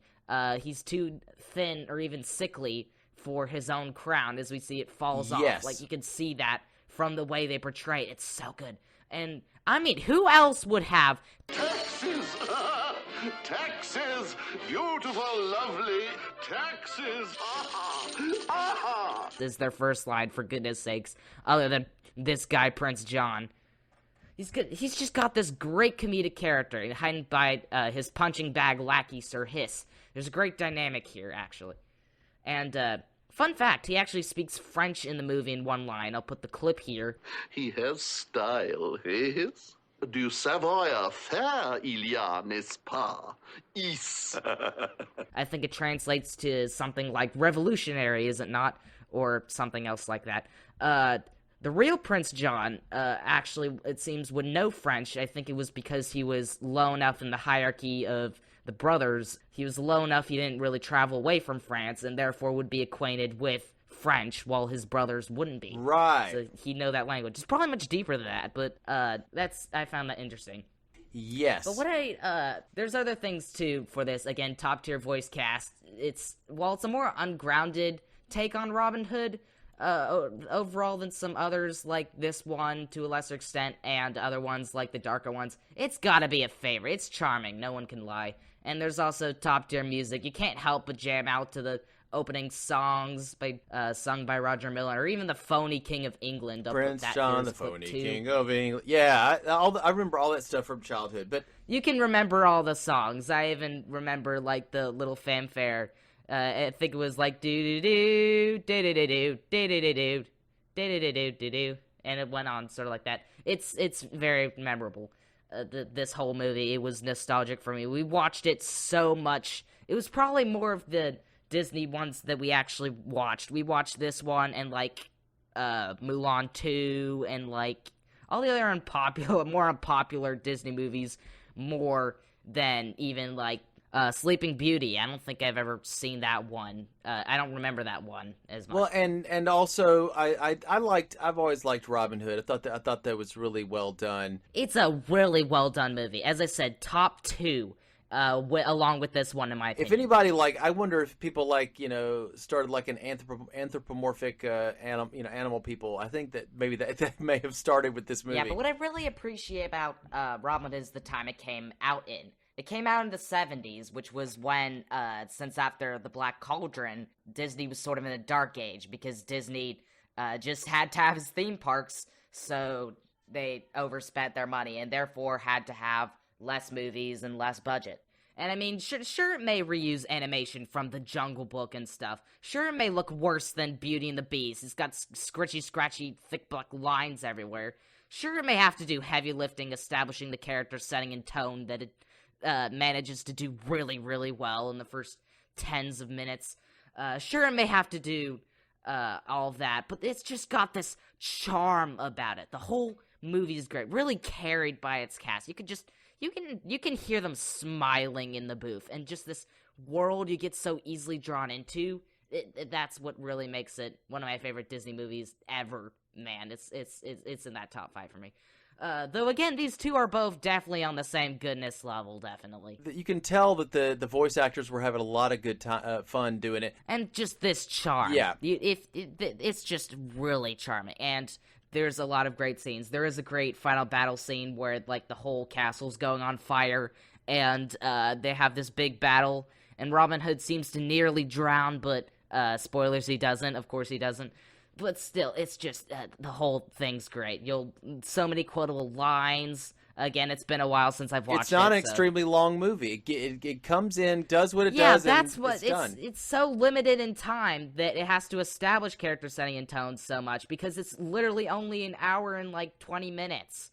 You can literally watch it in the same amount of time as you can The Adventures of Robin Hood. I'd recommend you watch it. It's just an hour, or it's just an hour or two of your time, depending on how many of which one or two you watch together. Right. They don't really go into the origin of Robin Hood like you do some of the later movies. It's really just that these were the only really colored filled, well, literally with the Technicolor, and fantastical, whimsical Robin Hoods that we'd get was Robin Hood, the Disney Robin Hood, and The Adventures of Robin Hood. Most others were really darker in shade, as well as personality, and they were cynical, especially after the 1970s. Yeah. So you really only have this movie and the Disney Robin Hood. Those are the lighthearted Robin Hoods. Those are the great Robin Hoods. Those are based on the legends. Yeah, but there's a lot of lines in Robin Hood, Prince of Thieves that are really good. Some people may be like, oh, well, Kevin Costner's not doing a really great British accent in that. And I'm sure that, people could make jokes about it. I think Men in Tights made a joke about Kevin Costner. But the lines in it, some of the lines in it are so good. And some of the characterizations are really well done. So don't be ashamed if you do like the darker Robin Hoods, like Prince of Thieves. I think there was like one that came out like in 1970s. Yeah. That was another Robin Hood that was darker, and like had a really dark final battle where they were just battling in a field and they got all bloody and sweaty, but A just dies at the end. There's another one, of course there's one that was really good that had Sean Connery playing an older Robin Hood with an older Maid Marian. There's another one that came out that had, I think, one of them came out recently. It was more, he actually kind of covered his mouth like a ninja in his hood.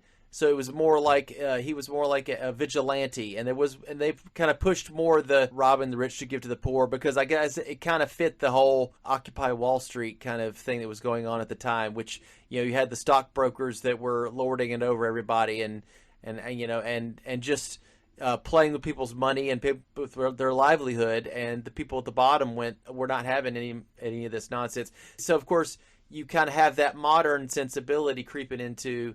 Kind of the older. This is the propaganda thing again. You're using Robin Hood as a propaganda figure to tell the story you want. What would be your most favorite of the other Robin Hoods we haven't mentioned? Well, other than Prince of Thieves, you said that one was great. In your opinion, what would be? Yeah, and there's not that many that I really think about a lot that are really that really stick in my mind. Other than these two. Yeah, I've got a soft spot in my heart for Prince of Thieves, just because I've seen it more than a couple times on when it came on cable. But this one I like a lot because it just so much that we've been given a really hefty production on this movie, and now you have 2 movie recommendations to watch now. It's awesome. It's great. Now you have the Disney Robin Hood. I recommend you watch it. It's on Disney Plus, it should be. Future William here. I noticed some weird issues, cropping issues, audio issues, various stuff with the Disney Plus version. I don't know how drastic the situation is or if it's reportable, but I recommend other releases for now until it's fixed somehow. Run on $4 for YouTube and there shouldn't be any issues, so thanks for your time. There may be some other versions other places as well. The Adventures of Robin Hood, you probably might not be so lucky finding that for its age. Probably definitely be on Amazon. You can get like Blu-rays and DVDs from all sorts of different sources. You could probably rent it for like the $4 that you usually can some other stuff. Yeah, not that much. So yeah, just $3. Rent it. Go see The Adventures of Robin Hood. It's cool. So, it's right. Great. So do we want to go ahead and take a quick break and go right into the plot? I think that we've spoken already a lot in depth about a lot of the plot has been infused into our production talk. So the Robin Hood plot should be par for the course. Yeah, par for the course. Or rather a bogey. Yeah, well, it should be an arrow splitter. Yeah. So let's take a quick break, and then we'll go right into the plot.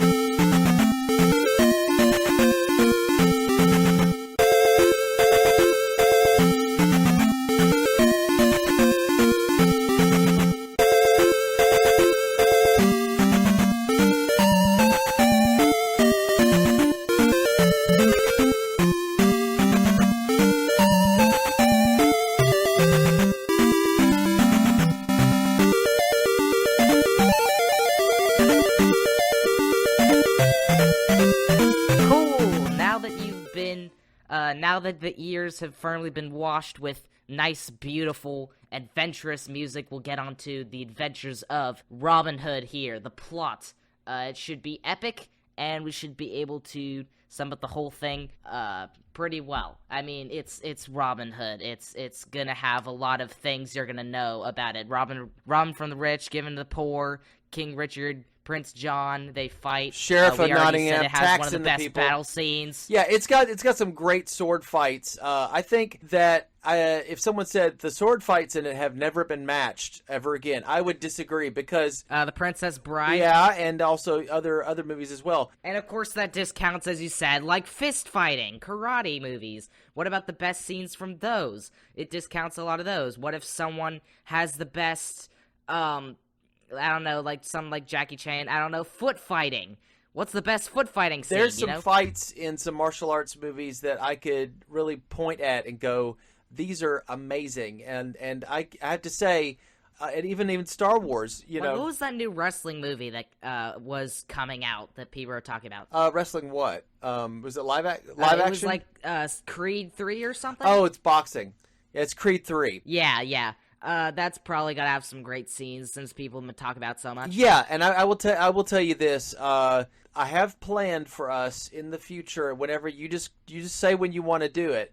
We're doing Rocky 1, 2, 3, and 4 as a special bonus month idea. Yes, and those are definitely gonna have some great montages. But we're getting we're not even getting into the plot right now. We should probably be doing that. So the first thing that we get is a little bit of text that says that King Richard, who is the King of England, he's the Norman King of England, he's been taken captive by Duke Leopold while he was returning from the Third Crusade.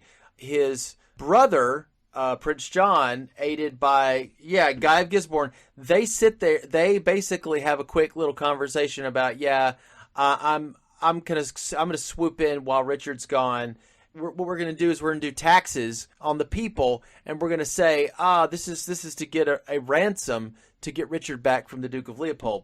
So they're oppressing the people. They mentioned the Saxons, like you see, you're getting the kind of classist system. Sir Robin of Locksley, who is a Saxon noble, he's against all this brutality, of course, and he rescues a guy named Much, and he's called Much the Miller's son. And actually, let's see, Little John, Much, and Robin Hood are actually some of the earliest characters in the ballads. So a lot of other characters that were added on later. I mean, Much and Little John and Robin Hood are actually early additions. So this is kind of like a little Easter egg guy. He is going to be executed for poaching. He is so hungry that he's willing to take a chance and take a shot. He's going to shoot his shot and kill a deer. And they're like, no, this is the king's deer. This is his area, and you could be executed. Guy of Gisborne pulls up on him. Robin rescues Much from Guy of Gisborne, and they race off, and leaving Guy to kind of be like, what? He's really kind of just flabbergasted. So Robin Hood shows up at Nottingham Castle later on, because he's like a local landowner. He's not like, poor guy. But the thing that I kind of disagreed with is that he didn't have like noble bearing. Did you notice how he was like slouching in chairs and like just chilling? I mean, he's just like, he's just a kind of whatevs kind of guy. I mean, of course, Disney Robin Hood wasn't at all royalty, but this was an interesting thing that he has a Sir title already, and he's of Locksley. Well, it's not royalty. He's a landowner. He's a yeoman, as they yeoman, say. Yeah. But the thing is, though, they never make it like he knows how to carry himself and then kind of comes out of his shell and becomes more, chill. No, he's just chill from the jump, right? So they're having a banquet and they're eating all kind of stuff, which is kind of a interesting shot because, the people out in the real world have to basically, scrimp, and there's just this huge banquet with so many people in it, so many seats as well. Yeah, and they're eating whatever they're the richest of foods. Yeah, imagine the scene from Harry Potter and the Sorcerer's Stone where they walk in and all the place with all the mess hall with all the candles floating, and the scene where there's the great John Williams music playing as they begin to devour the food, and there's just scrolling through all the tables of people. So here we have them eating food with Eric Korngold music, which is John Williams' music later on. I'm joking. But it's not the same style at all of Harry Potter. I know we're going to have disagreements about that, but... Well, no, I agree that it's John Williams inspired, but I mean, of Harry Potter, it's not really of that style. I agree. So, Robin Hood is against Prince John declaring himself the regent of the land in King Richard's absence. He says it's like treason. Prince John orders Robin Hood's execution, but he escapes in a really good little scene. But I'm like, oh, did they skip over the fact that he literally just enters and he brings in a full-blown deer as the side of his complete treasonous manner toward him, and he just comes in confident just with this deer on his back, and he goes like, here you go from Sherwood Forest, land of the free, I guess, or something. He says so many witty lines in this movie, we can't... Yeah, he's so smooth. We can't give enough credence to how witty his lines are to aid to his character. He is so witty. Every lovable rogue character that you've ever known. There's like a point when they rattle on all of his charges, and he goes like, "Are you sure you haven't forgotten being a good person? Freeing the people from unrighteousness and stuff." Right, exactly. That's very funny. All of it. It's great. So after they escaped, Prince John he seizes Robin's lands of Locksley and all that kind of stuff, and he names him an outlaw. So basically, you're a criminal now. So what are we gonna do? I'm a criminal. We might as well just do criminal stuff. We might as well just do what criminals do. So Much is sent to recruit men to join the band. Robin Hood and Will Scarlet, who is another guy, they meet up with John Little on a log bridge, and they have a lovely little scene here where he's like, I just want to be bested by the better man. Oh, well, you haven't been bested yet because I'm the better man. And they go back and forth and, kind of chest bumping. It's really... It's very charming. So, oh yeah, this is the scene where Little John and Robin are fighting on a log. Yeah, and that happened also in Prince of Thieves, and it's a pretty good scene. And he eventually bests him, but it's all with laughing hearts inside. Yeah, exactly. The one thing though you don't get with the Disney Robin Hood really is the build-up of the merry men. That's the one thing they do miss, because you really just have in the Disney Robin Hood, Little John, and Friar Tuck hops in, and then there's like the little children who come and help along as they raid Prince John of his money in the climax of the movie. And it's coming back to me how funny that scene was, because Robin Hood like sings the sheriff to sleep disguised as a guard. He's like, "Rock-a-bye sheriff, rock-a-bye sheriff." Right. That was a hilarious scene. So charming, that movie is. They get the different merry men to join, and actually this is very similar to the ballads because... And it fits really well to that, because it's like, he recruits this person, the person did their thing, la-di-da-di-da-di-da-di-di-di-di, yeah. And it goes into a new verse where they talk about recruiting this person. That really fits toward the etude of Robin Hood and how that would work. Yes, and they have an oath where they swear to harm the rich only to aid the poor, to fight injustice, and to show courtesy to all oppressed. They start this battle against Guy of Gisborne and Prince John. Anybody who would abuse their power, noblemen that would dare go through Sherwood Forest with gold or anything like that, they're like, let's take them. Yeah, and they really just act as bandits, just patrolling the path between the path in Sherwood Forest throughout this movie. Sort of like Lost Boys and Peter Pan, just hanging out to ambush all the people who come by. They are camouflage ninjas. They just swoop out with their green clothes and tights. And they're very numerous. Actually, speaking of being bandits, that reminds me of the opening scene of Robin Hood, the Disney Robin Hood again, where they disguise as women and fortune tellers. Fortune tellers! Fortunes forecast, lucky charms. And steal Prince John's gold, and Little John, disguised as a woman, seduces a guard in order to get away with stealing hubcaps. That was, again, a really funny scene. It's definitely played for laughs.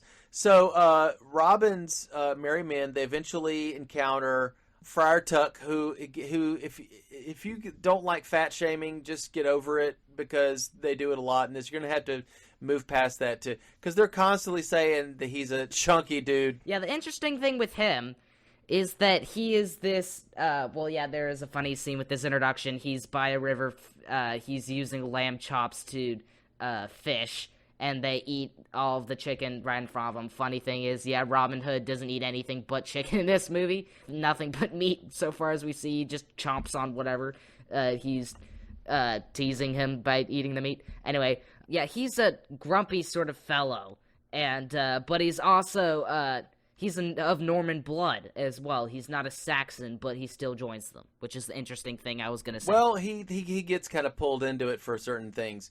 But he is actually a really good swordsman. Which if Robin really thought he was that great of a swordsman, why is he messing around with it? So he does the whole thing where he rides on his back, whatever, and they have like a little battle in the water. again. Yeah, he makes him have to ride on his back, little horsey, through the river to bestow humility into Friar Tuck. Yeah, this is definitely from the Howard Pyle book. Just Robin Hoods are very playful. That's what we gotta know about these vibrant, happy Robin Hoods as compared to dark and serious. They have so many close calls with Guy of Gisborne, okay? There's one where there is a bunch of noblemen. They're bringing a shipment of food and taxes through, and Guy of Gisborne, the Sheriff of Nottingham, and King Richard's ward, Lady Marian, is in attendance. And so they just steal all his food and money. They just ambush him in the middle of the road, steal all his food and money. They take away his clothes and dress Guy of Gisborne with furs. And they use that food to throw a giant banquet for in the middle of the woods for all of them, which is like, we're just gonna use your food and eat it in front of you, waste it all that you've been carrying for back at home, and we're just gonna eat it all ourselves. Yeah, and Marion starts out not really liking Robin, but when he shows her what the Normans against the Saxons has done, like it's like. You get this scene where they're like, oh, laughy and happy and everything, and she's like, I don't really like you. He goes to another scene, and all of a sudden it's serious. Like, yeah, for real. Here's the people whose lives are turned upside down. Ears chopped off. Fathers killed, and they're like, and she's like, oh, you actually do kind of have a heart, and she sees that beneath that playful exterior is actually somebody who really wants to make a difference. He's like a Lincoln Green social justice warrior. Yeah, but he does seem to be more of an actiony sort of Robin Hood for an actiony sort of tale as compared to having an actual kind-hearted morality for the people as we see in stuff like the Disney version. Right. Something that sort of makes sort of a barrier between me and connecting with him as much as the Disney Robin Hood character, which I find interesting. Yeah. So Robin Hood sends the whole convoy back to Nottingham Castle, and they're like, your lives got spared, and it's because we liked Lady Marian. So the sheriff gets an idea in his head. He's there. Prince John is totally giving the sheriff and Guy of Gisborne, the third degree, because it's like, okay, look, you had him in your grasp, and you did what? Oh, they took all our clothes. So Prince John is really upset with them for not having fought back or did anything really well in that. And the sheriff of Nottingham gets the idea, hey, wait a minute, Robin really likes Marian. So here's what we do. We have an archery tournament, which he won't be able to resist. This archery tournament thing is in a lot of the adaptations. They said that the prize is Lady Marian gives out this golden arrow prize to the winner. So Robin enters the tournament, and he's disguised, but his archery skill, which is amazing, definitely makes him stick out. They're like, okay, that's got to be him. Oh yeah, this again does have a great scene of in the Disney Robin Hood. I keep comparing it, but there's reason for that because that's what I remember. Where they disguise, where Robin Hood disguises as this stork sort of person, and they both in their own way disguise. Little John disguises as a mayor bear sort of dude and rubs up right next to the king to Sir Hiss's disadvantage. But the point is, there is a memorable line in there where there's this crocodile who announces, the golden arrow will now begin. I remember that a lot. Right. I love those voices. So I believe that he does get sentenced to death. Yeah, he gets captured because he goes to the archery tournament. He splits an arrow, and then they give him a questionnaire, and then they finally realize to part him from his disguise as, I don't remember who on earth he was, the Errol Flynn Robin Hood was disguised as, but he gets caught, yeah. So Marian, though, finds a way to help them escape. Betrayal! But he, at night, though, he goes right back up the wall, climbs up the wall, and thanks Marian, and they have a scene where they pledge their love together because she's actually fallen in love with him. Or else he would have found a way to use the humans as pillows in order to fall down to safety. Wow. And so, okay, so Marian... So Marian has to, is actually rubbed up to Robin Hood, and actually indeed has started to like him and love him, and has to realize that in this scene. and this I think they do share a kiss in this scene. They do, but he asks her to marry him, but she says, I decline your offer for now. I need to stay and be a spy for you in the castle. This is an opportunity for you. And so she's kind of putting the mission ahead of her own needs at the time. Okay, so what has happened is King Richard, in the meantime, while this is all happening, King Richard's gotten away from Leopold with some of his men, and they are disguised. His knights and him are disguised, and they are coming back in town, and they go to this roadside inn, and there is a bishop there. He's called the Bishop of the Black Cannons, and he kind of notices they have to narrowly evade him. Yeah, but because he sniffs him out. He does sniff him out, and he sends a message to Prince John. There is a knight that has been disgraced, and he's a former knight. Actually, his name is Dickon, and they're like, we just send Dickon to kill Richard, and they're like, okay, we'll get you back a title and lands. Of course, they are Robin of Locksley's lands, so yeah, big deal. And they're just giving you somebody else's lands. And indeed, this part of the movie, Prince John is rushing into the kingship role, and it's sort of getting climactic here. Yeah, and definitely. Maid Marian overhears and sends a message to Robin, but she hides it. But Guy of Gisborne finds the message like in a box, and he wants to sentence her to death. So she's like, you got found out. So that you think all is lost. And she only really could do it because her lady in waiting, who is played by Una Connor, who isn't as annoying as she is in The Invisible not as annoying as Man, because she doesn't scream as much, definitely. She gets a much better character and role. She can actually do that, thankfully. I wonder if that became a thing and they just went, you have to do it. But she rubs up to Little John, I think, or Much, I think. She starts falling in love with Much, and therefore is let into their little inn hideaway, so that Maid Marian knows where to go and the password to get in. And she's also the one to relay the information to Robin Hood when, eventually, Maid Marian gets captured by Guy of Gisborne being found out, and she's really the MVP here. Yeah, Much does actually, he gets heavily beat up, but he does actually kill Dickon. So Richard and his men are coming through Sherwood Forest, right? They're dressed up as monks.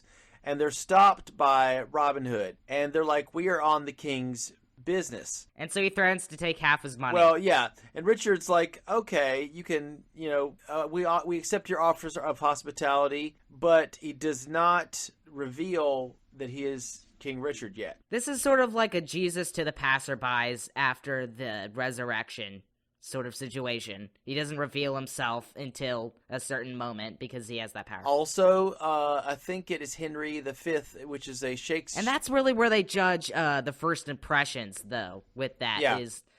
He's sort of judging the first impressions of Robin Hood, and when he tells them, we're against Prince John, and, stuff, he's like, oh, well. And then he started getting this first impression enough to actually reveal it to him later. Well, what I was going to mention is that in the Shakespeare play, I believe it's Henry V, the king actually disguises himself as a commoner and goes amongst the men so that he can find out, hey, what do they really think about me? And are they... A common trope, especially with, princesses who are, kept in their towers, and so they disguise into the commoners to... get free. That's a very specific trope of the kings disguised as the commoners in order to stoop around and stuff. Yes, absolutely. So, or to be like, hey, so what do we think of this guy named King Henry? What do you think about him? And then he knows the guy to execute. So Much tells what Bess has said about all this that's going on, and now that Richard knows that Robin Hood is going to be loyal, he takes off his cloak and reveals that he is King Richard. They, of course, go to one knee, and it's great. So they, Robin and King Richard, they get the Bishop of the Black Cannons to allow them to join his monks in disguise so they can enter the castle. Because the Bishop of the Black Cannons is going to put his rubber stamp on Prince John as becoming king. He has to declare him according to the church. He has to put the rubber stamp on his kingship. So they're like, okay, we're going to dress all myself, King Richard, and all of, or at least a large majority of the merry men as monks when they go in. So once they're in there and they're about to announce King Richard, they're about to announce Prince John as the king, they all pop out of their monk's robes and the battle begins. I made the joke of this would be the point where the bishop who's coming over to announce him starts doing the "Wav True Wav" speech from the Princess Bride, which is hilarious because it's a guy who's about to announce a dude becoming king or something, or in the Princess Bride's case, married, is delaying by his inadequacy. At this point, I think the bishop goes forth and asks him if he's actually of good morality, and this is what delays them enough to the Robin Hoods and the merry men within the crowd to unveil themselves and attack. Yes. So a big battle begins. It's a great sword battle. A lot of people will join in. Robin has the duel to end all duels with Guy of Gisborne. There is just a huge set, huge pillars. I don't know why they're bigger than 3 men stretched out, but hey, that's... Because it's awesome. You get what a king needs, but it's awesome. And there's a stairwell, and paintings, and he knocks down a candle, and so Robin Hood has to fight from underneath a huge candle wick, against Guy of Gisborne. Yeah, he does kill Guy of Gisborne, poor... By falling down the stairs like the old man he is. Yeah, he wants to be the guy, I guess. Maid Marian gets free, and the rest of Prince John's men surrender. Once King Richard's back on the throne, he banishes John. He doesn't get revenge and try to kill him. He banishes him from England into exile. And he restores Robin Hood's rank. He promotes him to Baron of Locksley and Earl of Sherwood and Nottingham. So not only does he, from having lost his role as yeoman and being a sir title, into being an outlaw into the forest, he then gets it back, but better. Yes. So he says, "Arise, Robin, Baron of Locksley, Earl of Sherwood and Nottingham, and Lord of all the lands and manors pertaining thereto. My first command to you, my Lord Earl, is to take in marriage the hand of Lady Marian." Who's just, at this point, he knows that they both have a relationship going on, so it's just be an immediate yes and yes. Yes, the king also pardons all the merry men for their actions during this whole story. Or being named outlaws, all of them. Yeah, Robin, says, that I hope that I execute all your commands with as much joy as this, and he leaves. And they play the triumphant music as he goes. It doesn't end like the book with his death. Let's keep it happy. No death. No, let's keep it all. And a fun fact, as shown in the trailer, they were going to ride away into the sunset, cheesily enough, but that somehow didn't end up in the movie. It's just in the trailer for some weird reason. Yeah. Like what? They couldn't just get married and then have a short scene riding away just like that? Poof. No, there's some stuff that goes for the trailer that doesn't go to the main movie. And then there's an end credits whatever thing that says all was well in the kingdom of Nottingham or something. Yeah, something like that. Basically, this movie is very much so the prototype for all Robin Hood movies that came after. And the Disney Robin Hood would be Jack diddly squat zilch if it weren't for this movie. Yeah, but they're both top 2 in my opinion. Any movies that came after it, they would build on a lot of what you see in this movie and also the book. As I said, if you're thinking of Robin Hood, this is the Robin you're thinking of. You're not thinking of any of the early Robin Hoods. You're not thinking of the medieval Robin Hood. You might be. I don't know. I can't judge you, but you're thinking of this Robin Hood most likely. And also, there's actually Doctor Who the doctor on Doctor Who has actually met with Robin Hood, and he actually doubted that Robin Hood was even real. He said, "Oh, this has got to be a trick. You're not real." And he said, "Yeah, I really am a real person." It kind of shocked the doctor because he expected to not meet a mythical figure like that, but he actually found out. Well, I guess I'm wrong. There actually really was a Robin Hood. Yeah, and even though we only really had 2 light, vibrant, and happy Robin Hoods, you should still never forget them, no matter how much they get drowned out by the more cynical, serious Robin Hoods of today. Yeah, and here's the thing. Well, let's put it this way, depressing or not, if you try to gritty it up, you're basically getting back to some of the earliest parts of the legend where he was more of a brutal to his enemies kind of thug. And that's fine. But also don't forget the Robin Hood that laughs at his enemies and laughs in their face. Or the Robin Hood that wears green tights when literally no one ever in the entire history of humanity would ever wear such green tights. Look, okay, it has to be said, there's probably some people that sewed all those together but I kind of question that, because that stuff's like spandex or tights, and that's a very specific kind of lycra material that did not exist during the time. What they probably would have done is had deer hide, and they would have probably put leaves and all kind of forest materials in and sewed them into the outfits, as well as probably dyed them with a green dye, probably made of a copper color. But we're getting ahead of ourselves. I know. Next episode of Cinematic Fantastic should be the son of Frankenstein, the long-awaited third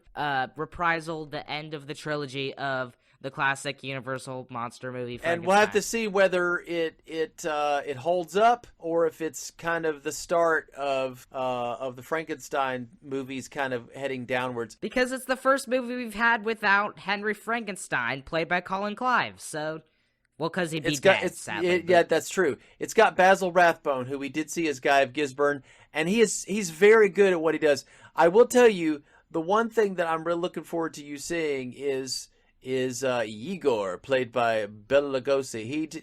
He's great. I mean, you could say what you say about is Boris Karloff phoning it in? Is he? You could say all those things. You can have your ifs and ats and buts and whatever, but I'm telling you, you can't deny Bela Lugosi in this is just one of his best roles. You say, oh, it's Dracula. No, it might actually be this one. So just get ready. But we'll see you then. I'm looking forward to it, with my son, to see the Son of Frankenstein. So we hope you enjoyed this as much as we did. I know we went on a long tangents, but we are the tangentlemen. That's what we do. And we like to nerd out and talk about stuff. Like this, all we do is we talk about things. It doesn't have to be, it does definitely get into some great analyses, but it's just literally us talking about stuff on the spot and enjoying what we like to enjoy, and we like to share that with the world, and we do our researches and to bring the best possible info, because there's cool stuff about movies and stuff, and especially when we get to later movies, there's gonna be deleted scenes and cut content that we could talk about, whether that improves the films or not, how crazy they were. There's something interesting about every film, and we talk about them and we enjoy them, and that's what you're here for. The ones that are fantastically good and the ones that are fantastically bad. I mean, we still talk about them, we still have fun with it, even if we are rolling our eyes, or if we're cheering and standing on chairs happy about it. And maybe it is a bit off-putting to you if you're not used to, if you don't like podcasts where they just ramble on and on and on and go on tangents. But if you do like that stuff, and if you are interested in that stuff, definitely subscribes and follows and likes and comments and all the things to see where we're at and to never miss any of our content. I love you. And we love you guys. We really thank you for listening. Also, we're trying to end it, but be on the lookout in the future for new things that we have our eyes on, thinking about doing. You name it. We have a lot of those things, and you may like those, you might not, but we're having fun, and we just hopefully you like us enough to have fun with us in whatever we do. But we're going to have enough to where if whatever you like, you can latch on to and just really... And the content is only going to get better from here. It's never truly going to ever stay worse unless we particularly try to You're saying it's not going to get any worse, guys. We'll leave you with that. It's not going to get any worse than this. Have a good one.